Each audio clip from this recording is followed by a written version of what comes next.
Assalamualaikum warahmatullahi wabarakatuh.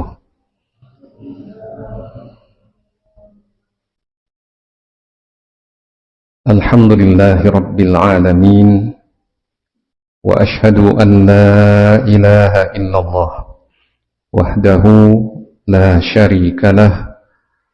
Wa ashhadu anna Muhammadan abduhu wa rasuluh. Allahumma salli ala nabiyyina Muhammadin wa ala alihi wa sahbihi wa man tabi'ahum bi ihsan ila yaumiddin. Ikhwani wa akhwati fillah, rahimani wa rahimakumullah. Alhamdulillah, pelajaran usulus sunnah, pelajaran manhaj untuk jenjang takmili kelas 10, 11, dan 12 sudah selesai pada tahun pelajaran ini, ya. Dan saya sudah menawarkan kepada para mudarris ataupun asatidzah yang lain kalau mau memakai waktu ini untuk mengisi pelajaran-pelajaran yang belum tuntas. Nah, tapi belum ada yang menyampaikan, maka mengisi waktu kita gunakan untuk mengenal ulama salaf kita. Yaitu pada malam ini insyaallah kita akan mengkaji seorang ulama besar, Sufyan bin Uyainah rahimahullahu ta'ala. Yang Sufyan bin Uyainah ini banyak pujian dari para ulama, tapi nanti kita akan mengutip pujian dari Al-Imam Asy-Syafi'i dan Al-Imam Ahmad saja. Dan juga kita nanti insyaallah akan mengutip mutiara nasihat dari beliau. Selain kita mengenal sisi-sisi kehidupan beliau, kita juga akan beristifadah dari nasihat-nasihat beliau dan penafsiran ayat-ayat Al-Quran dari beliau. Beliau ini namanya adalah Sufyan bin Uyainah bin Abi Imran. Sufyan bin Uyainah bin Abi Imran. Kunyahnya Abu Muhammad. Kunyah beliau adalah Abu Muhammad. Beliau ini semasa hidupnya tinggal di dua kota, di Kufah dan berakhir di Makkah. Jadi beliau lahir di Kufah. Kufah itu adalah sebuah daerah di Irak, ya. Beliau lahir di Kufah tahun 109 Hijriah. Nah,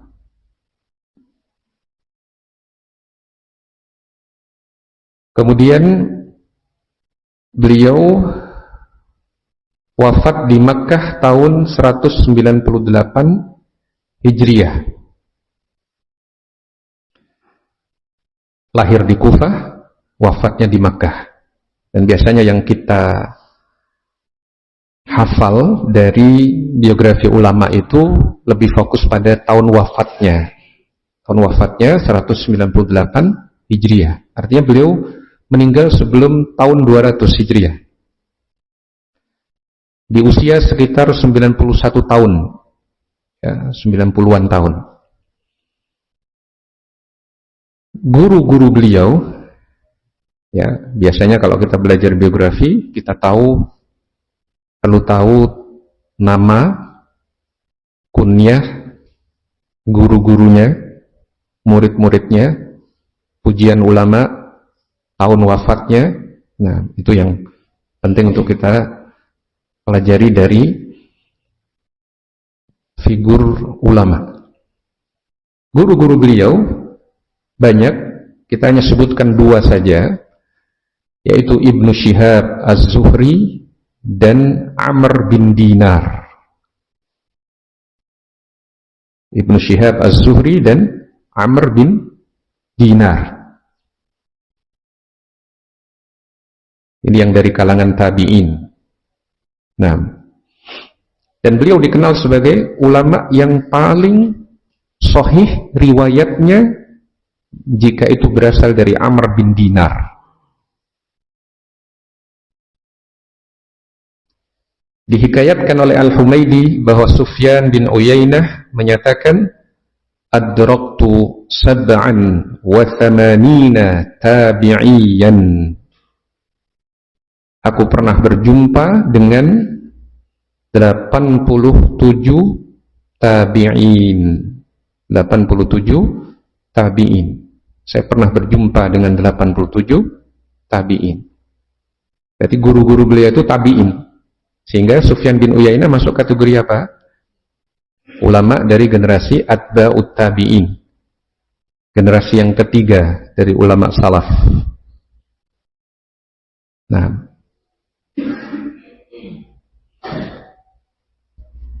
murid-murid beliau, murid-murid dari Sufyan bin Uyainah banyak, ya.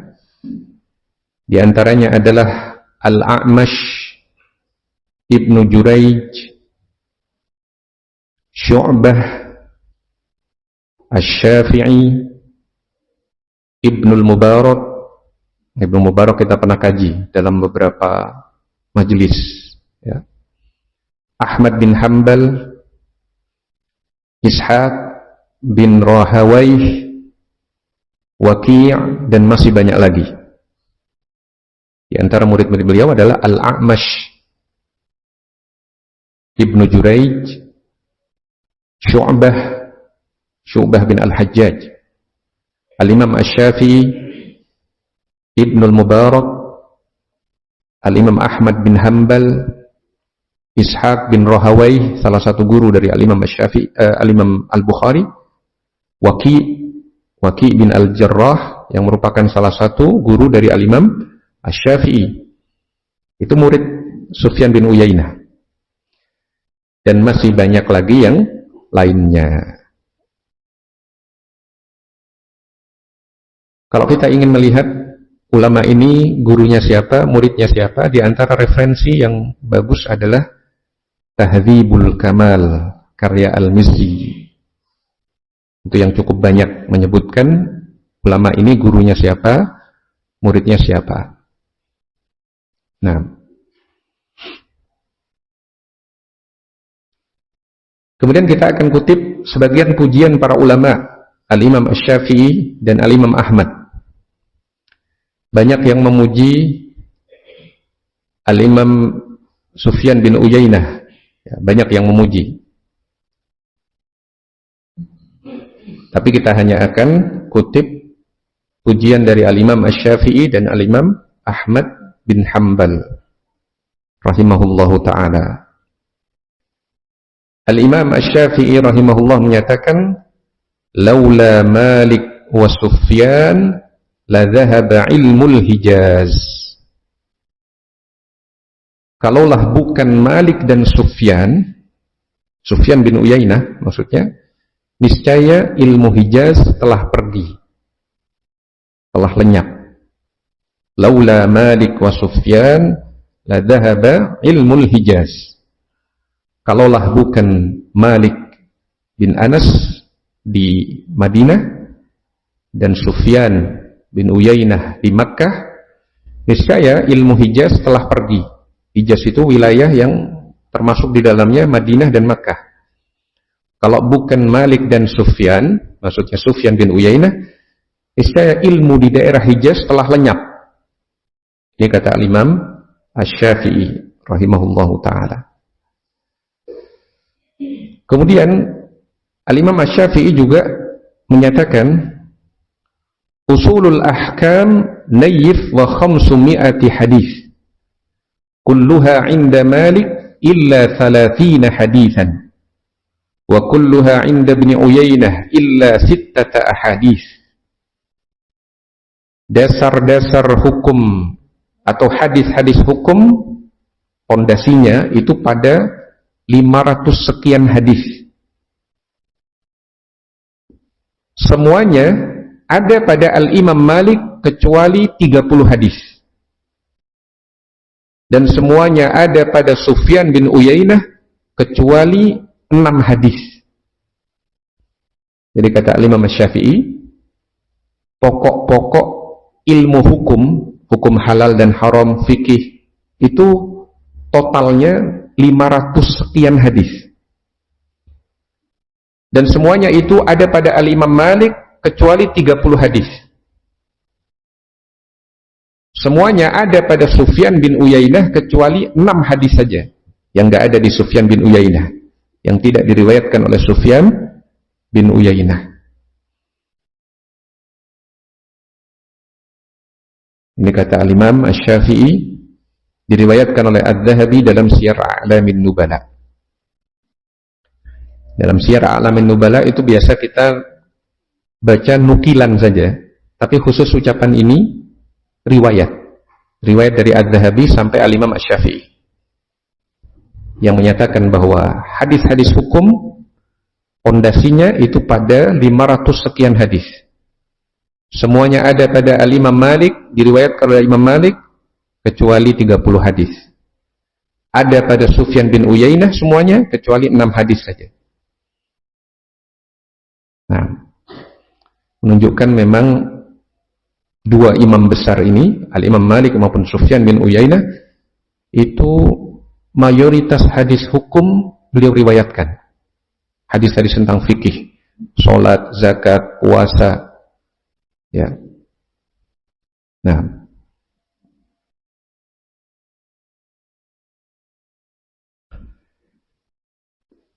berikutnya ucapan Al-Imam Asy-Syafi'i, masih Al-Imam Asy-Syafi'i menyatakan pujian terhadap Sufyan bin Uyainah, ma ra'aitu ahadan fihi min alatil ilmi ma fi Sufyan bin Uyainah.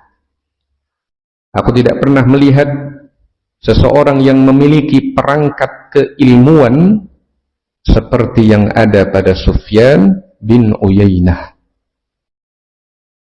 Wa ma ra'aitu akaffa 'anil futya minhu. Aku tidak pernah melihat seseorang yang sangat menjaga diri dalam berfatwa. Tidak ngawur, tidak serampangan, sangat menjaga diri dalam berfatwa dibandingkan Sufyan bin Uyainah. Wa ma ra'aitu ahadan ahsana tafsiran lil hadis minhu. Aku juga tidak pernah melihat seseorang yang paling baik dalam menafsirkan hadis, mensyarah hadis dibandingkan Sufyan bin Uyainah. Ini kata Al-Imam Asy-Syafi'i. Aku tidak pernah melihat seorang yang memiliki perangkat keilmuan seperti pada Sufyan bin Uyainah. Aku tidak pernah melihat seorang yang sangat berhati-hati, sangat menjaga diri dalam berfatwa dibandingkan Sufyan bin Uyainah.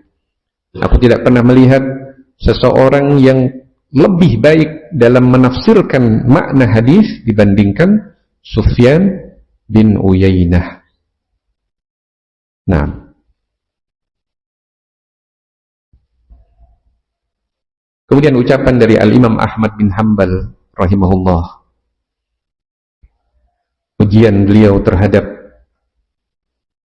Sufyan bin Uyainah, ma ra'aitu ahadan minal fuqaha a'lam bil Qur'an was sunan minhu.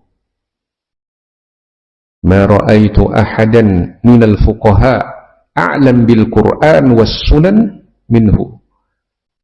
Kata Al-Imam Ahmad, aku tidak pernah melihat seorang dari para ahli fikih yang lebih berilmu tentang Quran dan sunnah dibandingkan beliau, dibandingkan Sufyan bin Uyainah. Aku tidak pernah melihat seorang dari para ahli fikih yang lebih berilmu tentang Quran dan sunnah dibandingkan beliau, dibandingkan Sufyan bin Uyainah. Ucapan Al-Imam Ahmad ini dinukil oleh Ibnu Hajar Al-Asqalani dalam kitab Tahdzibut Tahdzib. Nah, baik. Berikutnya sedikit kita sebutkan tentang ibadah beliau, ibadah Sufyan bin Uyainah. Dalam kitab At-Tabaqatul Kubra karya Ibnu Sa'ad,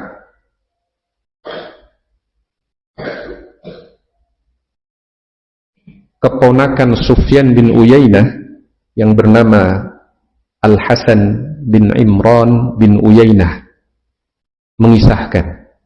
Jadi ini yang mengisahkan adalah keponakan Sufyan bin Uyainah yang bernama Al-Hasan bin Imran bin Uyainah. Aku pergi haji bersama pamanku, yaitu Sufyan bin Uyainah, pada haji terakhir yang beliau laksanakan, yaitu tahun 197 Hijriah. Ketika kami berada di Al-Jama' di Musdalifah dan beliau telah selesai sholat, beliau, maksudnya Sufyan bin Uyainah, berbaring di atas tempat tidurnya. Kemudian berkata, sungguh, aku telah mendatangi tempat ini selama 70 tahun. Setiap tahun aku selalu berdoa, ya Allah, jangan engkau jadikan haji ini sebagai saat terakhirku di tempat ini. Dan sesungguhnya kini aku merasa malu kepada Allah, karena saking seringnya aku memohon hal itu kepadanya. Maka Sufyan bin Uyainah pun pulang, lalu wafat pada tahun berikutnya, tepat pada hari Sabtu, hari pertama di bulan Rajab, tahun 198 Hijriah. Jadi pada tahun 197 Hijriah, keponakannya mengisahkan bahwa Sufyan bin Uyainah setelah sholat di Musdalifah, beliau berbaring istirahat dan mengatakan, aku sudah mendatangi tempat ini 70 kali. Maksudnya beliau sudah berhaji 70 kali. Dan setiap tahun aku selalu berdoa kepada Allah, ya Allah, jangan jadikan haji ini, haji di tahun ini, haji terakhirku. Tapi sekarang aku sudah malu kepada Allah untuk meminta hal itu, karena saking seringnya aku meminta hal itu kepada Allah. Maka beliau nggak berdoa di malam itu untuk menjadikan ini adalah haji, jangan menjadikan ini adalah haji yang terakhir. Dan ternyata Sufyan bin Uyainah meninggal sebelum masuk waktu haji tahun berikutnya, di tahun 198 Hijriah. Nah, kisah ini yang disebutkan oleh keponakan Sufyan bin Uyainah, diriwayatkan oleh Ibnu Sa'ad dalam At-Tabaqatul Kubra. Nah, kemudian kita akan mengambil faedah dari sebagian nasihat Sufyan bin Uyainah rahimahullah. Sufyan bin Uyainah menyatakan, awwalul ilmi al-istima'. Ini nasihat yang sangat penting bagi penuntut ilmu. Bagaimana Sufyan bin Uyainah menjadi ulama besar, cara beliau belajar, langkah-langkah dan tahapan dalam menuntut ilmu itu bagaimana. Kata Sufyan bin Uyainah, awwalul ilmi al-istima'. Tahapan ilmu yang pertama adalah menyimak, bukan hanya mendengar. Kalau mendengar itu sambil lalu. Kalau menyimak, fokus dan konsentrasi. Awwalul ilmi al-istima'. Tahapan ilmu yang pertama adalah menyimak. Tsummal insat. Kemudian setelah itu diam. Ada orang menyimak tapi dia mungkin sibuk dengan hal lain. Pastinya seorang yang belajar itu menyimak dan dia diam. Diam mulutnya atau lisannya, diam juga anggota tubuhnya. thummal hifdz, kemudian dihafal. Kemudian dihafal. Penting menghafal itu. Bukan hanya penting, tapi sangat penting. Sebagian ulama seperti Syekh Ibnu Utsaimin menyatakan, tidaklah yang kami ingat sekarang kecuali yang dulu kami hafal. Maksudnya beliau, untung dulu saya menghafalnya. Maka itu begitu melekat dalam diri saya. Maka penting menghafal. Hafalkan ayat Quran, hafalkan hadis, hafalkan kalam ulama, hafalkan kaidah-kaidah yang disebut oleh para ulama. Nah, karena ada orang meremehkan hafalan dengan menyatakan yang penting itu paham. Sebelum antum paham, pondasi pemahaman antum itu dibangun oleh hafalan. Nah, jadi tahapan pertama ilmu adalah menyimak, kemudian diam, tsummal hifdz, kemudian menghafal, tsummal amal, kemudian mengamalkan apa yang sudah disimak dan dihafal, tsumman nasyr, kemudian sebarkan ilmu itu, ajarkan kepada yang lain.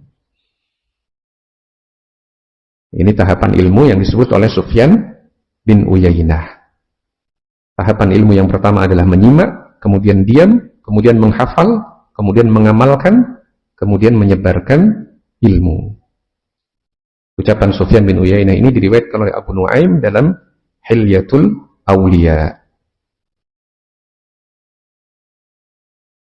Berikutnya, di antara nasihat beliau, laisal alimul ladzi ya'riful khaira wasyarra, innamal alimul ladzi ya'riful khaira fayatba'uhu wa ya'rifus syarra fayajtanibuh. Laisal alim, bukanlah orang yang berilmu itu, alladzi ya'riful khaira wasyarra, yang mengenal kebenaran dan keburukan. Innamal alim alladzi ya'riful khaira fayatba'uh, hanyalah dikatakan seorang itu alim, berilmu kalau dia mengenal kebaikan, kemudian dia ikuti kebaikan itu. Wa ya'rifus syarra fayajtanibuh, dan dia mengenal keburukan, dia jauhi keburukan itu. Dia tinggalkan keburukan itu. Bukanlah seorang yang berilmu, orang yang mengenal kebenaran dan keburukan. Tetapi yang berilmu sesungguhnya adalah seorang yang mengenal kebaikan, kemudian dia ikuti kebaikan itu. Dan dia kenal keburukan, dia jauhi.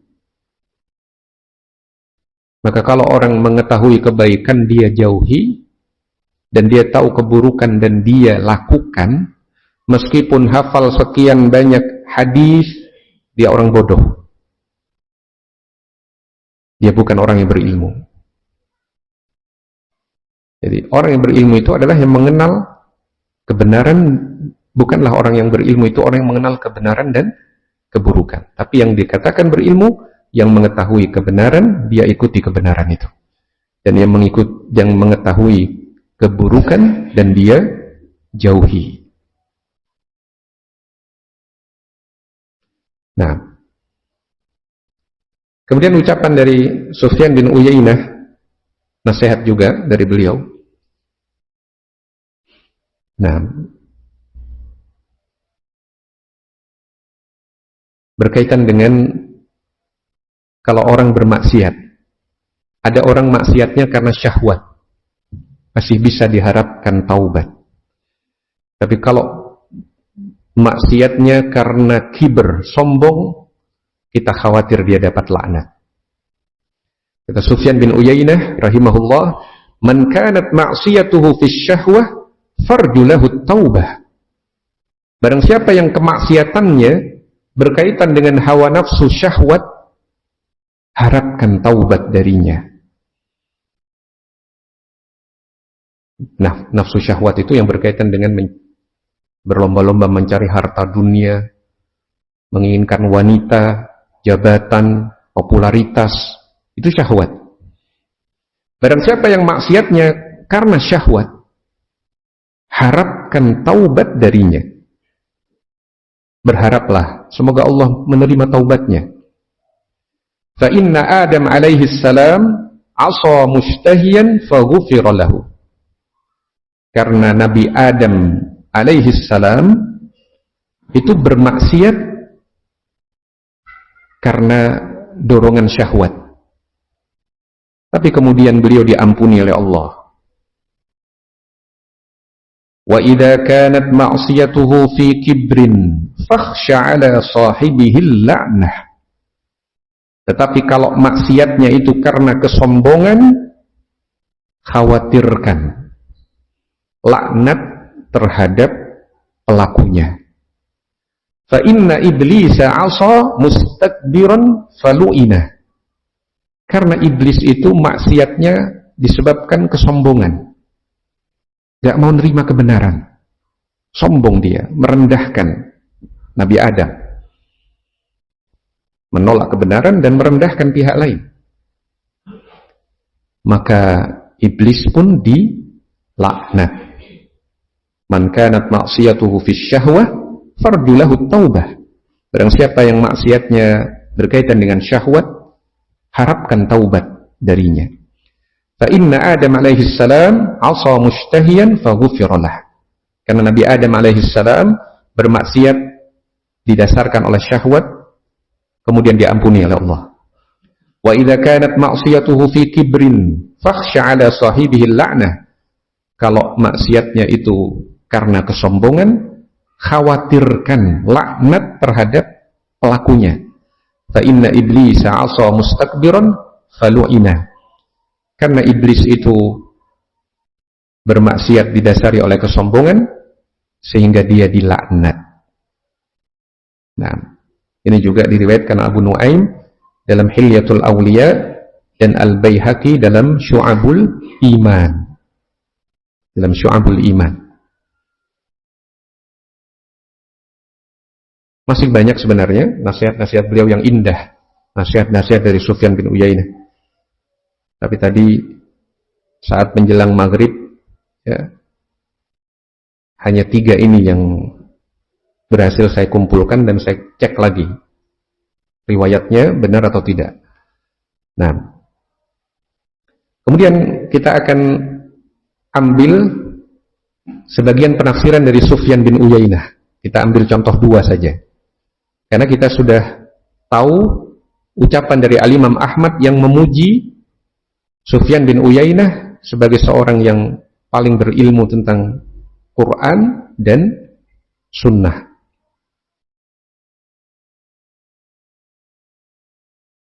Di antara penafsiran Sufyan bin Uyainah terhadap ayat Al-Quran surah Al-A'raf ayat 152.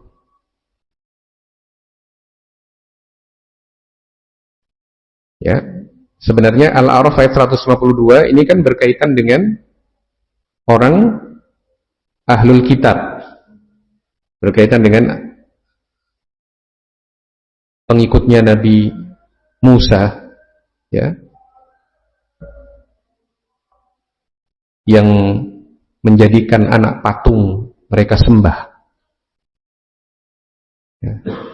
Di akhir ayat Allah Subhanahu wa taala menyatakan wa kadzalika najzil muftarin. Demikianlah kami memberi balasan kepada orang yang muftarin. Muftarin itu yang mengada-adakan suatu hal yang baru. Nabi Musa enggak pernah menyuruh mereka dan mengajarkan mereka agar menyembah patung anak sapi, tapi mereka mengada-adakan. Maka mereka dapat kehinaan di dunia. Wa kadzalika najzil muftarin. Demikianlah kami beri balasan kepada orang yang membuat-buat suatu hal yang baru, mengada-adakan suatu hal yang baru. Kata Sufyan bin Uyainah, berdasarkan ayat ini, kullu sahibi bid'ah dzalil. Semua ahlul bid'ah itu hina. Kenapa? Karena ahlul bid'ah mengada-adakan sesuatu. Sedangkan Allah menyatakan wa kadzalika najzil muftarin. Ahlul bid'ah termasuk muftarin mereka. Maka semua ahlul bid'ah itu hina, pasti hina. Ini kata Sufyan bin Uyainah. Nah, sebagian orang tertipu pada awalnya dengan tokoh-tokoh yang mengedepankan filsafat, tasawuf, ya. Tapi kemudian Allah nampakkan bahwa tidak seperti yang mereka puji dan mereka lihat. Nah, pasti kullu sahibi bid'ah dalil. Semua ahlul bid'ah itu, kata Sufyan bin Uyainah, hina. Nah, ini satu contoh penafsiran dari Sufyan bin Uyainah. Contoh yang lain yang terakhir, qala Sufyan bin Uyainah. Kalau tadi penafsiran terhadap surah Al-A'raf ayat 152 itu diriwayatkan oleh At-Tabari dalam tafsirnya. Kita kutip penafsiran yang lain dari Sufyan bin Uyainah. Qala Sufyan bin Uyainah fi qawlihi, berkata Sufyan bin Uyainah dalam firman Allah, wa syawirhum fil amri, bermusyawarahlah dengan mereka dalam urusan-urusanmu. Surah Ali Imran ayat 159. Kata Sufyan bin Uyainah, hiya lil mu'minina an yushawaru atau an yushawiru, nah, an yushawaru fima lam ya'tihim 'anil nabi sallallahu alaihi wasallam fihi athar. Itu adalah untuk kaum beriman, hendaknya mereka bermusyawarah, ya, selama tidak ada dari Nabi Shallallahu Alaihi Wasallam athar. Bisa bermakna kalau Nabi belum ada wahyu dari Allah tentang keputusan tertentu, jadikan kaum beriman sebagai orang yang diajak musyawarah. Atau bisa juga bermakna kaum beriman, musyawarahlah kalian dalam perkara-perkara yang gak ada sunnah Nabi yang tegas dalam masalah itu. Gak ada perintah dan larangan yang tegas dari Nabi dalam masalah itu. Musyawarahkan. Kalau ada perintah dan larangan yang tegas dari Nabi, kalau itu larangan tinggalkan, gak usah dimusyawarahkan. Kalau itu perintah, lakukan, gak usah dimusyawarahkan. Nah, ini diantara penafsiran dari Sufyan bin Uyainah. Nah, karena sudah masuk waktu Isya, silakan adzan terlebih dahulu, kemudian nanti kita akan baca satu titipan pertanyaan dari Banat. Nah, silakan muadzin adzan terlebih dahulu. Ada pertanyaan titipan dari Banat. Apa hukum bagi seorang laki-laki yang dia mempoligami istrinya tanpa sepengetahuan istrinya dalam jangka waktu yang lama? Apakah ini termasuk bentuk adab? Mohon penjelasannya. Ada fatwa dari Syekh bin Baz rahimahullahu ta'ala berkaitan dengan kalau seorang mau menikah lagi, apakah perlu memberitahukan istrinya yang sebelumnya? Beliau merinci, kalau orang tadi sedang dalam kondisi safar yang lama, misalkan dalam rangka menuntut ilmu di tempat yang jauh, kemudian dia berniat menikah lagi di tempat yang baru, maka di situ dia nggak perlu memberitahu istrinya, tidak harus memberitahu istrinya yang lama. Tapi dia tidak boleh menyampaikan kepada calon istrinya bahwa dia belum menikah, berarti dusta dia. Gak boleh dia menyembunyikan kondisi dia bahwa dia sebenarnya di tempat asalnya dia menikah. Nah, itu kondisi pertama. Kalau orang tadi sedang safar di tempat yang jauh dari istri dalam waktu yang lama, dan dia ingin menikah lagi di tempat itu, maka dia tidak perlu meminta izin dari istri yang lama. Tapi dia nggak boleh berbohong dengan menyatakan saya masih bujang, padahal sudah nikah. Nah, ini kondisi yang pertama. Kondisi yang kedua, Kalau dia mau menikah lagi di tempat domisili dia, di Probolinggo ya di Probolinggo misalkan, di Malang di Malang, maka dia perlu memberitahukan kepada istrinya yang sebelumnya. Kenapa? Karena berkaitan dengan masalah pembagian waktu bermalam. Karena nggak boleh seorang mendolimi istrinya, atau dia main kucing-kucingan dalam waktu yang lama. Oh, saya ini mau pergi mancing, padahal mau ke tempat istri yang satunya. Tidak boleh. Nanti alasan cari lagi, apa lagi. Maka dia harus terus terang. Dia harus memberitahukan. Nah, karena berkaitan dengan hak yang lain, hak pembagian waktu bermalam ataupun itu hak nafkah, maka dia perlu untuk memberitahu istri yang sebelumnya. Nah, di sini ada pertanyaan berikutnya. Assalamualaikum. Waalaikumsalam warahmatullahi wabarakatuh. Afwan Ustaz, manakah yang lebih didahulukan antara mencatat dan menghafal ilmu? Sebenarnya tidak ada yang harus didahulukan, karena dua-duanya bisa dijamak, bisa dilakukan. Kalau kita dalam kondisi belum memungkinkan mencatat, maka hafalkan saat itu. Contoh, saat mendengarkan khutbah Jumat, itu kan nggak boleh mencatat. Khutbah Jumat nggak boleh dicatat. Meskipun direkam boleh dalam fatwa para ulama, tapi mencatat nggak boleh. Bagi yang nggak punya alat rekam, tidak bisa untuk mencatat, dan dia lihat ini faedah yang bagus, maka dia hafalkan. Untuk kemudian dia catat di waktu yang lain. Ada orang yang memang tipikalnya, saya belum bisa mencatat sekarang, saya hafalkan saat ini. Seperti Al-Imam Al-Bukhari. Atau yang lain. Kalau Al-Imam Al-Bukhari, hadis yang beliau catat di negeri yang di kota tertentu, itu adalah hadis yang beliau dengar di kota yang lain. Atau ada tipikal yang seperti itu. Dia bisa menyimak dengan baik, menghafal dengan hafalan yang kuat, dia menunda catatannya. Dan saya pribadi termasuk yang tipenya mencatatnya belakangan. Mencatatnya belakangan.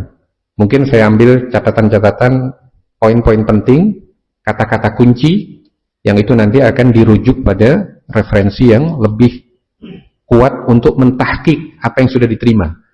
Jadi kalau kita mendengarkan ceramah masyayikh atau para ulama, itu perlu ditahqiq lagi. Perlu ditahqiq ulang kepada kitab rujukannya. Kadang ada lafaz yang kurang lengkap, ada lafaz yang tertukar. Maka untuk memastikan kita rujuk lagi pada referensi yang induknya, referensi induk.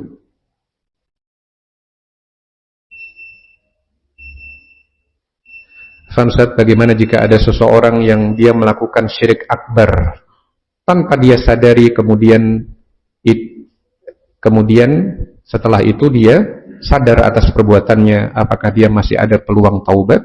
Ya, masih ada peluang taubat. Intinya, dari dosa apapun, kalau dia bertaubat dengan sebenarnya, Allah akan menerima taubatnya.